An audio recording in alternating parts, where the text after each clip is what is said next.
0729 dari Universitas Bina Sarana Informatika. Pada kesempatan kali ini, saya akan mepresentasikan sebuah topik yang sangat dekat dengan kehidupan kita sebagai mahasiswa, yaitu pengembangan diri untuk mencapai versi terbaik dari diri sendiri.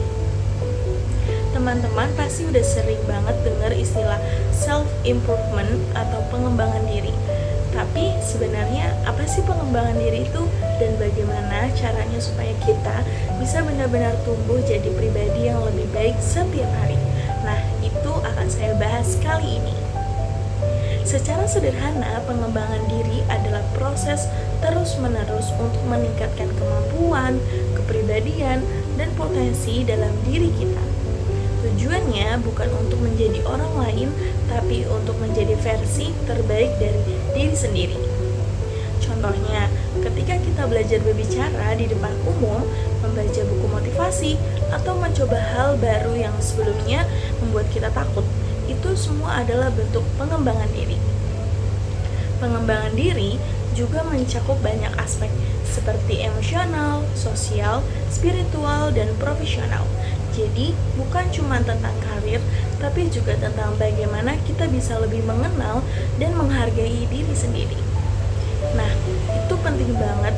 Sebagai mahasiswa, kita sedang berada di fase transisi menuju dunia kerja dan kedewasaan. Tapi disinilah berkembang dan beradaptasi jadi sangat dibutuhkan.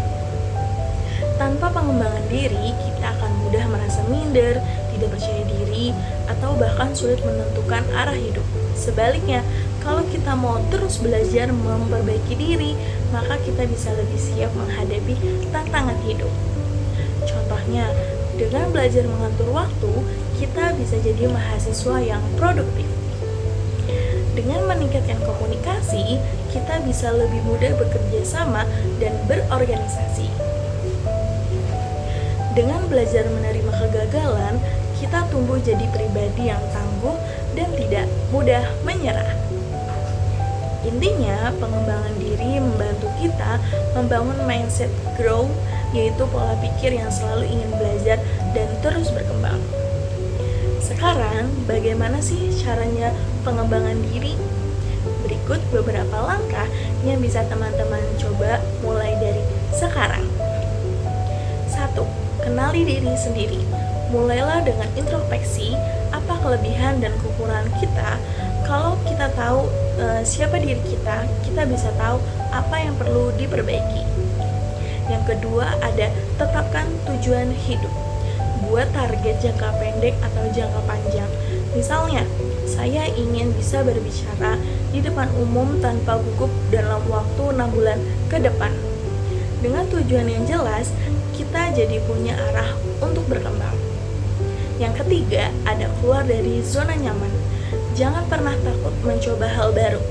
Kadang rasa takut itu cuma ada di kepala kita. Begitu dicoba, ternyata kita bisa.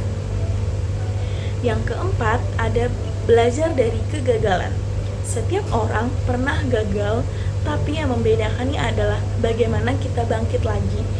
Jadikan kegagalan sebagai guru, bukan alasan untuk menyerah.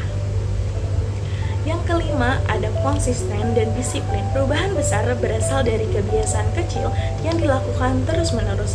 Jadi, jangan hanya semangat di awal, tapi juga komitmen untuk terus belajar. Contohnya, saya sendiri berusaha mengembangkan diri dengan membaca buku-buku motivasi dan belajar berbicara di depan umum seperti sekarang ini. Awalnya memang tidak mudah, tapi lama-lama jadi lebih percaya diri dan bisa menyalurkan potensi saya dengan lebih baik. Kesimpulannya adalah pengembangan diri adalah perjalanan panjang yang tidak pernah berhenti. Kita tidak perlu menjadi sempurna, cukup menjadi lebih baik dari diri kita yang kemarin. Mulailah dari hal kecil, tapi lakukan dengan konsisten. Karena perubahan besar selalu berawal dari langkah kecil. Oke, terima kasih semua teman-teman sudah menyimak video saya. Semoga presentasi ini bisa menginspirasi teman-teman untuk terus mengembangkan diri dan belajar mengejar versi terbaik dari diri kalian sendiri. Terima kasih semuanya. Sampai jumpa.